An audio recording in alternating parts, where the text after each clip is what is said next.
programa Outras Palavras, um oferecimento Sindiúti MG, Sindicato Único dos Trabalhadores em Educação de Minas Gerais. Olá, veja no programa de hoje, o governo de Minas ainda continua a dever à educação e a luta não para. Nós não descansaremos até que nós tenhamos plenamente uma educação pública de qualidade, porque somos nós que estamos lá, é o filho do pobre, é a classe trabalhadora que está na escola. Educação não dá arrego. O acordo assinado deve ser cumprido. Vamos juntar força e vamos mostrar a força da educação. Quem luta, educa.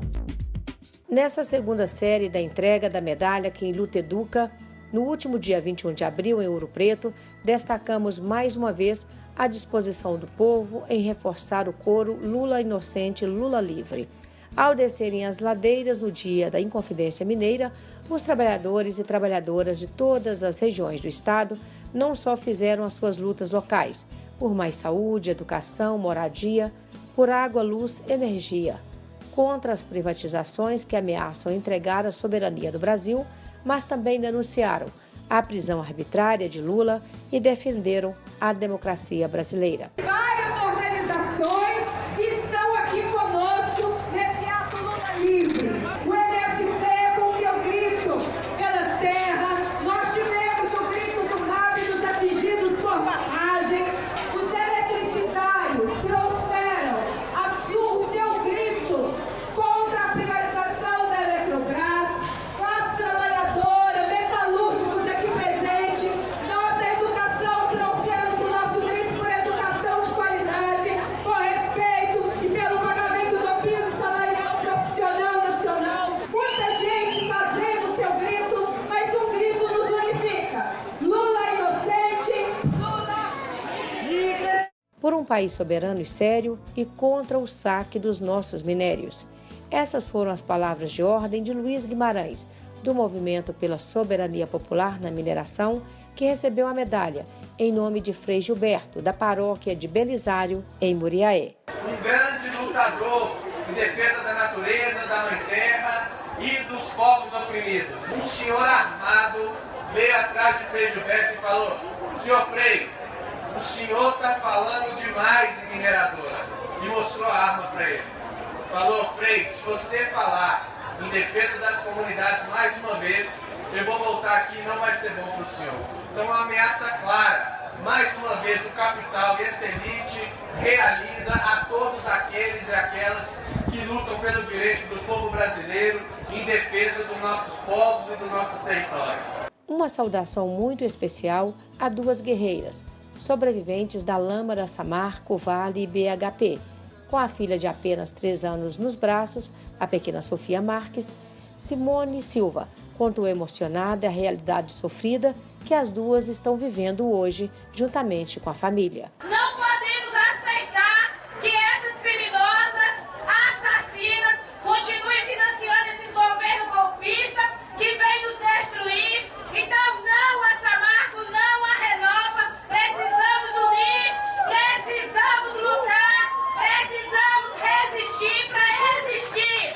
A menina de apenas 14 anos, Nathalie Gabriela da Silva, a Gabi, militante pelo direito à moradia por meio do movimento de luta nos bairros MLB e que durante um despejo sem ordem judicial na cidade de Mário Campos, levou um tiro de bala de borracha de um policial militar na boca, ficando com o rosto desfigurado, também relatou seu drama ao receber a medalha. Até hoje não teve punição nenhuma pelos policiais que me deram esse tiro, não teve, do mesmo jeito que não teve pelos policiais que torturaram na época da ditadura, não teve punição pelo policial que assassinou a Marielle, não teve punição pelo pessoal lá que está prendendo Lula. Ele é inocente, não merece estar preso e eles estão fazendo isso. A gente precisa ter visão para isso tudo e precisamos lutar. A jovem que ficou presa injustamente por 5 dias e ficou 2 meses de tornozeleira eletrônica, Malu Carvalho, contou como foi sofrido passar por tudo isso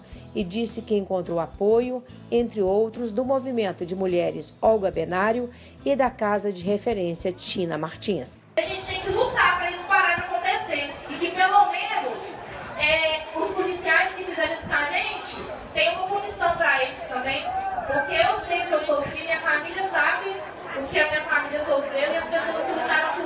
A violência e a truculência da Polícia Militar de Igarapé foram lembradas como episódios tristes e que a história não pode deixar cair no esquecimento. Nós fomos covardemente surpreendidos por um aparato da Polícia Militar, onde nós fomos atacados com bombas, com spray de pimenta, com colegas desmaiando, feridos. Jaqueline Mendes Rabelo, professora que também participou das manifestações no dia 28 de fevereiro em Igarapé, falou em nome de todas as pessoas que foram atingidas por balas de borracha, gás lacrimogênio e por toda a truculência da Polícia Militar. O professor, em momento algum, não merece isso, sabe? Que quem formou os policiais foram os professores, sendo que lá no meio desses professores tinham filhos de professoras no meio de policiais. A luta e a resistência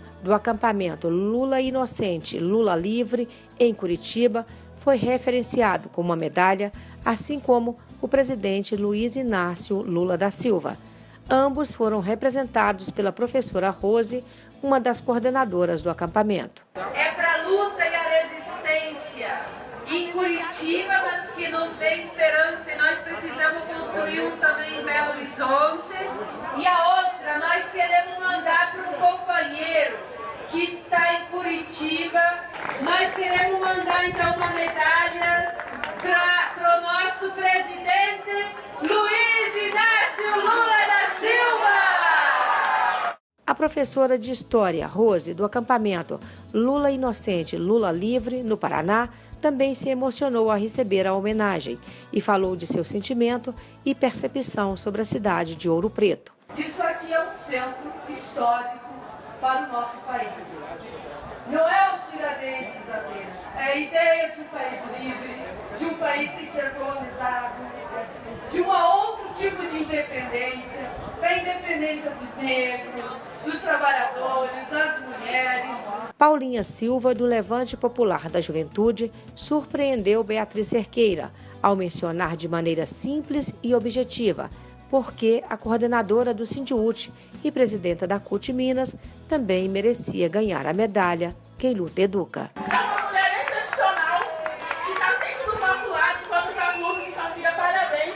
Muito obrigada por tudo que você é, por tudo que você representa. Nós não descansaremos até que nós tenhamos plenamente uma educação pública de qualidade. Porque somos nós que estamos lá, é o filho do pobre, é a classe trabalhadora que está na escola.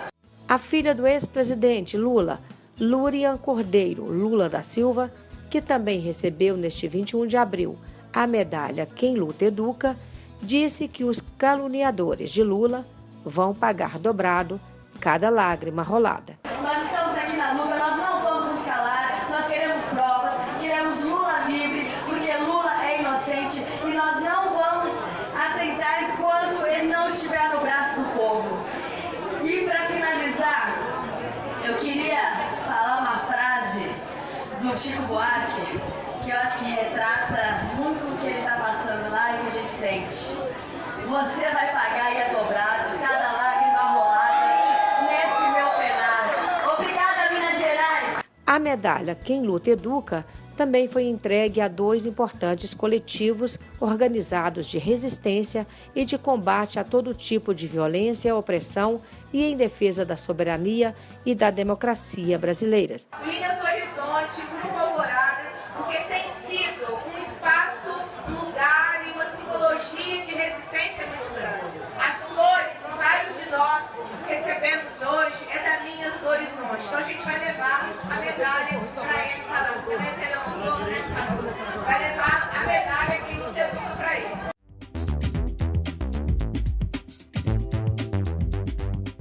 Choque de realidade. O Sindiúti e a CUT Minas participaram de um ato em solidariedade aos professores e às professoras da educação infantil de Belo Horizonte, ao mesmo tempo em que repudiaram a violência da Polícia Militar ocorrida no último dia 23 de abril. O Sindiúti e a CUT não poderiam ter outra atitude senão a de se unir aos trabalhadores e às trabalhadoras da educação da rede municipal de ensino neste momento, disse Beatriz Cerqueira, coordenadora geral do Sindiúti e presidenta da CUT Minas. Quero fazer um cumprimento às professoras aqui na Afonso Pena, e os professores se sintam cumprimentados ao falar professoras. Então quero trazer uma dupla saudação da Central Única das Trabalhadoras e dos Trabalhadores, ao qual hoje eu respondo pela presidência. Mas eu também quero trazer uma saudação do Sindicato Único dos Trabalhadores em Educação de Minas Gerais. Vários militantes, dirigentes, pessoas da base, da educação da rede estadual estão aqui. Quero dizer para vocês que as imagens da segunda-feira doeram profundamente na alma de cada uma de nós. Nós nos sentimos agredidas da mesma forma como vocês foram. É inaceitável, é inadmissível, e nós precisamos fazer sempre um movimento.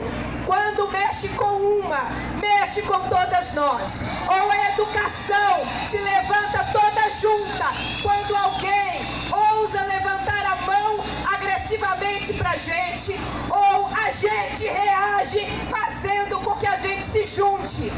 Acho que nós precisamos construir conjuntamente dentro do calendário da greve de vocês, e deixo a proposta para o comando de vocês, um momento unitário da educação da rede estadual, da educação da rede privada que está em greve e da rede municipal de Belo Horizonte. Vamos juntar força e vamos mostrar a força da educação. Para simbolizar a solidariedade da rede estadual de educação, flores brancas foram entregues a todos e todas que participaram da manifestação.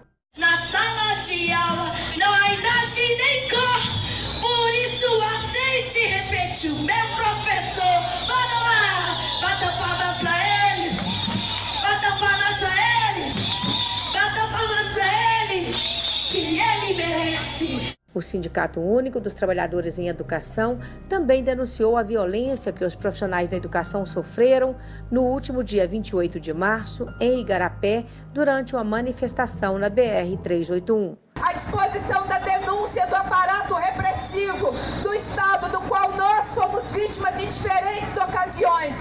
A última em Igarapé, num ato covarde, num ato vil das forças de segurança, atacando com bombas de gás e tiros de borracha a nossa categoria em greve.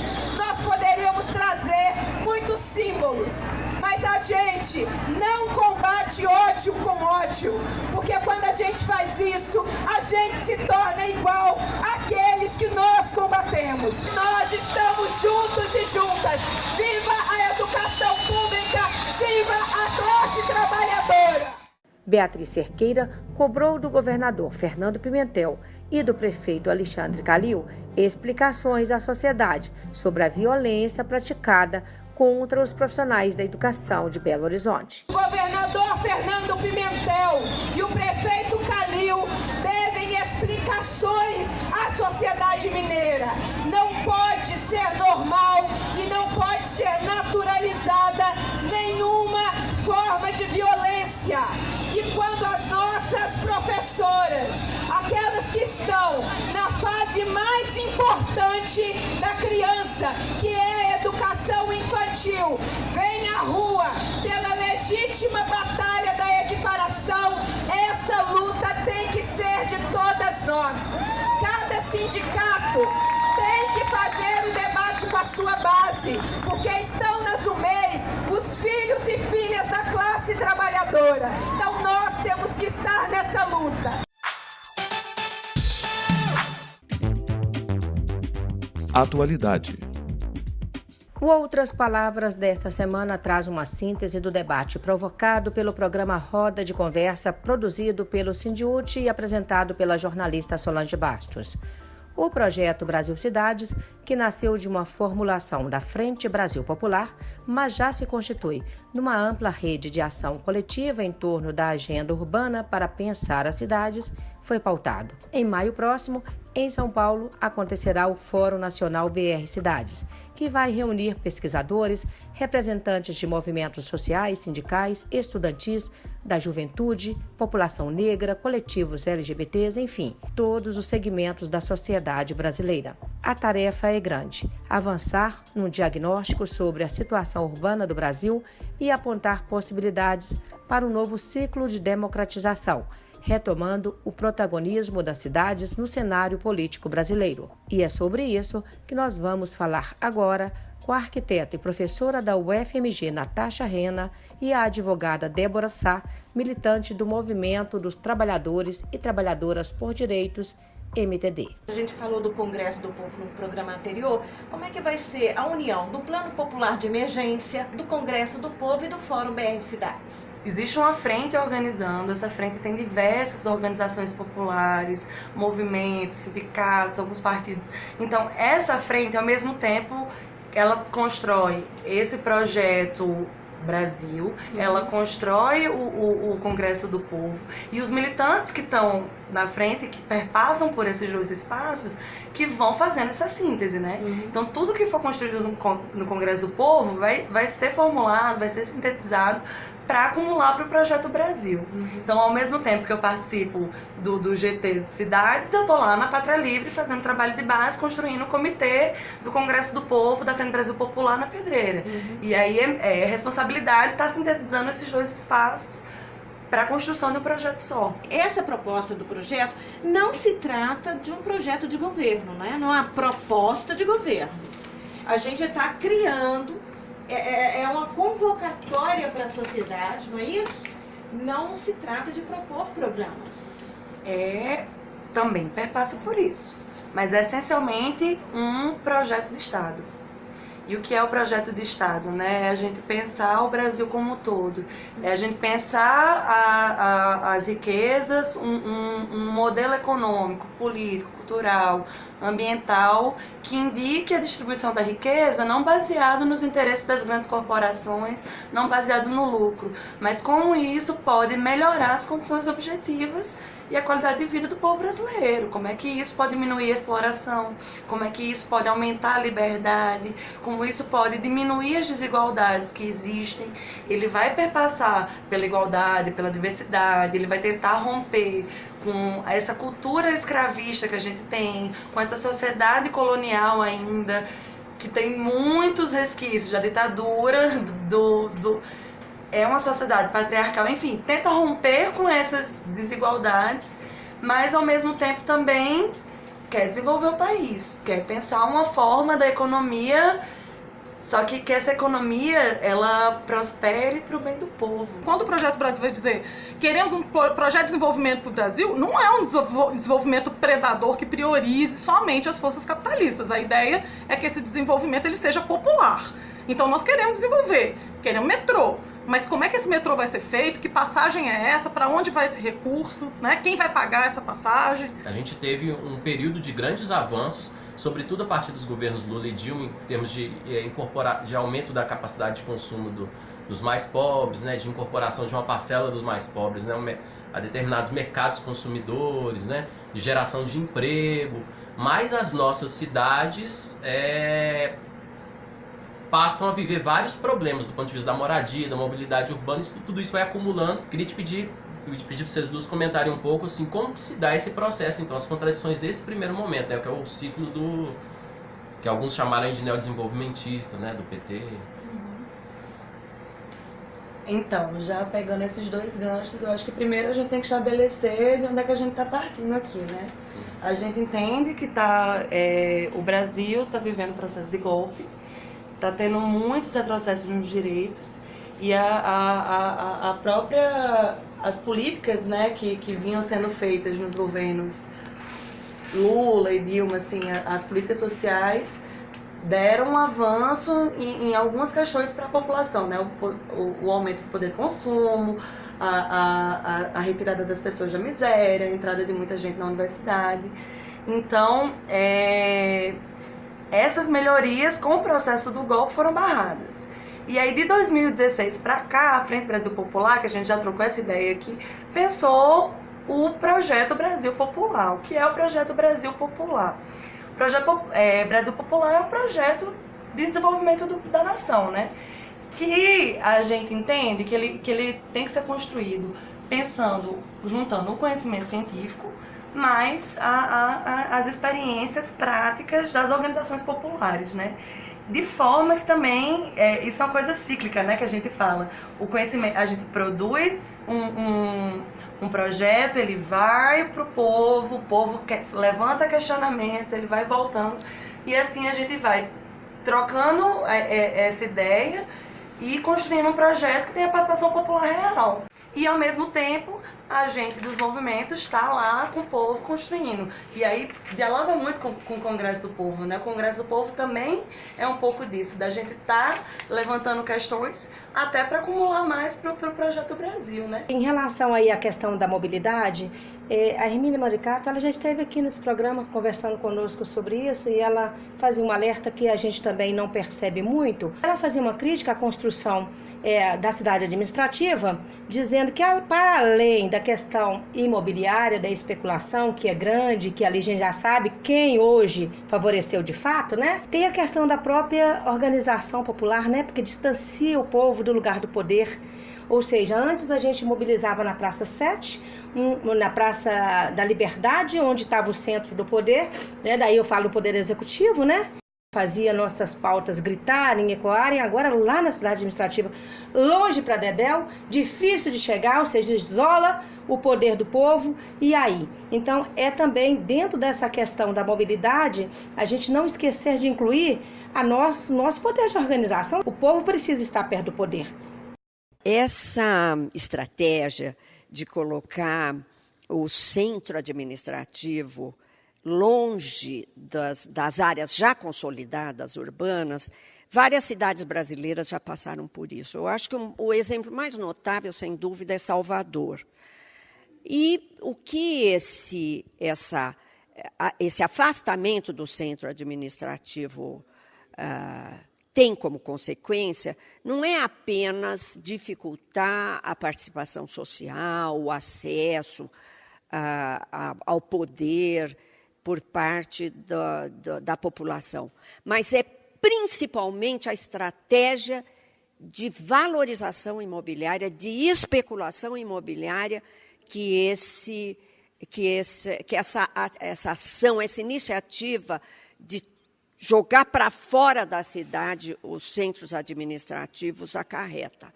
Sem dúvida nenhuma, o que nós temos é um processo de esvaziamento da cidade já construída e consolidada e o processo de valorização de novas terras, não é? Isso, evidentemente, tem muito a ver com o mercado fundiário, com o mercado imobiliário, e eu lamento muito. A primeira vez que eu vi que Belo Horizonte ia passar por isso, eu até achei que iria haver alguma reação contrária a esse absurdo, a investir dinheiro do fundo público em esvaziar, não valorizar, mas esvaziar aquilo que já está consolidado e já está ocupado para ocupar uma área nova e que só vai favorecer realmente a especulação imobiliária. Essa relação de espaços do poder afastados do povo, ela é simbólica, ela é, claro, efetiva de alguma forma, mas eu queria dizer uma coisa, eu não sei se vocês acompanharam nos últimos anos, né? Em Belo Horizonte a gente tem uma coisa que é uma referência no Brasil, na verdade, que é os movimentos de ocupação de território, né? Não só de edifícios, mas de território. Então, as ocupações da Isidora, as ocupações do Barreiro, todos eles, aos trancos e barrancos, com muita luta, fizeram fortes mobilizações e caminhadas, né? Grandes caminhadas para chegar ali. E chegando ainda com embate com a polícia, né? Então, assim, mas com grandes avanços nas mesas de negociação nos outros dias. Então, você tem um avanço imediato quando você faz uma mobilização física. E é claro que o poder sabe disso, né? Quando você tem o povo na porta exigindo seus direitos, você tem avanços. O déficit habitacional, na verdade, no Brasil, ele não é tão alto assim. A gente justifica que precisa construir mais moradia por causa do déficit habitacional. Só que a gente tem uma especulação imobiliária gigantesca e que cresceu muito nos últimos anos, principalmente nas regiões mais valorizadas, com infraestrutura, nas regiões centrais, que expulsam, então, imóveis vazios, terrenos vazios, que expulsam os trabalhadores para as periferias. Parece que tem mais imóvel abandonado, vazio, do que gente precisando de casa. Parece não. Em Belo Horizonte, no município de Belo Horizonte, tem. A região central, a gente tem quarteirões que chega a ter 100% de vacância, ou seja, de espaços vazios. Então, mais uma vez, a ocupação Pátria Livre, além dela ser um lugar para moradia e que responde diretamente a esse debate, né, sobre espaços vazios vamos ocupar porque eles não cumprem uma função social da propriedade, ao mesmo tempo também levanta, na verdade, cria um espaço de articulação com vários atores da comunidade, da favela e da cidade, inclusive com a universidade, mas traz um debate importantíssimo sobre as injustiças da produção do espaço no Brasil, né? Como que a especulação imobiliária expulsa os pobres ou a classe trabalhadora para a periferia. Projetos como Minha Casa Minha Vida, eles foram desvirtuados. O Ministério das Cidades, que é a professora Hermínia, que é a coordenadora do BR Cidades, ela foi secretária, também foi desvirtuado. Então, esses espaços de produção da cidade, eles foram sendo ocupados pelo capital com pouca resistência institucional. Então, a gente acabou chegando, por exemplo, nas jornadas de junho de 2013, com uma grande crise urbana, e aí você tem um processo de mobilização social que escancara essa falta de atenção para a cidade. Quando a gente elege, a gente entrega, né? Tanto para o executivo quanto para os legisladores, e o povo desaparece. Mas essa é a proposta, da gente pensar e que essas propostas que vão surgir sejam ouvidas pelo Congresso Nacional, pelo governo brasileiro. Como é que o Projeto Brasil está estruturado? São 3 etapas. A primeira etapa é a construção do projeto, que esse fórum faz parte dessa primeira etapa. Então, a junção desses militantes, desses trabalhadores da gestão pública, desses intelectuais, e não são quaisquer intelectuais, né? São intelectuais que têm um compromisso real com o país, com o povo brasileiro. Esse grupo é que vai estar reunido no Fórum Nacional. Aí vai ter representação dos movimentos, vai ter representação, mas é para fazer essa primeira etapa. Depois dessa etapa de formulação, a gente vai para a segunda etapa, que é o quê? Que aí dialoga com o Congresso do Povo. A gente volta para os nossos comitês da Frente Brasil Popular, a gente volta para os nossos trabalhos nos bairros, em todos os municípios, para estar trazendo essas ideias e estar levantando outras questões com o povo. E aí volta para essa segunda etapa, né, que a gente traz para cá, e aí os diversos comitês, aqui em Minas Gerais a gente já tem mais de 200 comitês da Frente Brasil Popular. Então, estamos chegando mesmo em cada bairro, em cada município pequeno que tem no estado. Então, a ideia é essa, aí volta e dialoga com o povo. Aí como é que funciona no comitê? A gente vai fazendo reuniões, vai fazendo momentos de debates e as pessoas também vão levantar questões. Aí depois passa para a terceira etapa, que é o quê? É juntar essas duas coisas e fazer uma síntese. Mas uma síntese que essencialmente consiga mobilizar as pessoas para ir para a rua, para a luta. Essa reflexão que o BR Cidades ele faz, por exemplo, o Projeto Brasil como um todo faz, ele ajuda a melhorar a nossa reflexão dentro dos comitês também, né? No sentido de que, igual você falou, a gente está organizando para lutar, né? Mas dentro dos comitês a gente levanta demandas, a gente tenta entender o que está acontecendo, nesse tentar entender os problemas, a reflexão do Projeto Brasil ela é muito importante, né?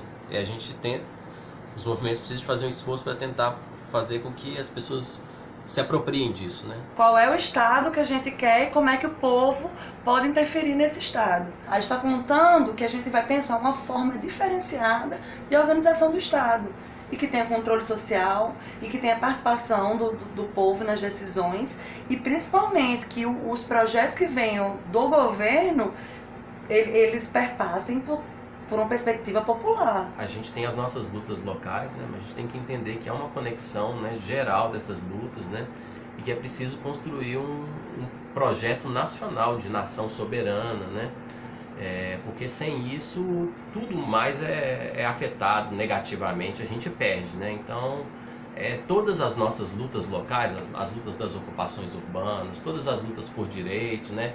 Tem ali o seu pé no chão, sua raiz local, elas têm que acumular para um projeto maior de país. Eu acho que é nesse espírito que o pessoal do Projeto Brasil está trabalhando, né? Então é uma iniciativa muito importante aí. Sábado que vem a gente volta. Até lá!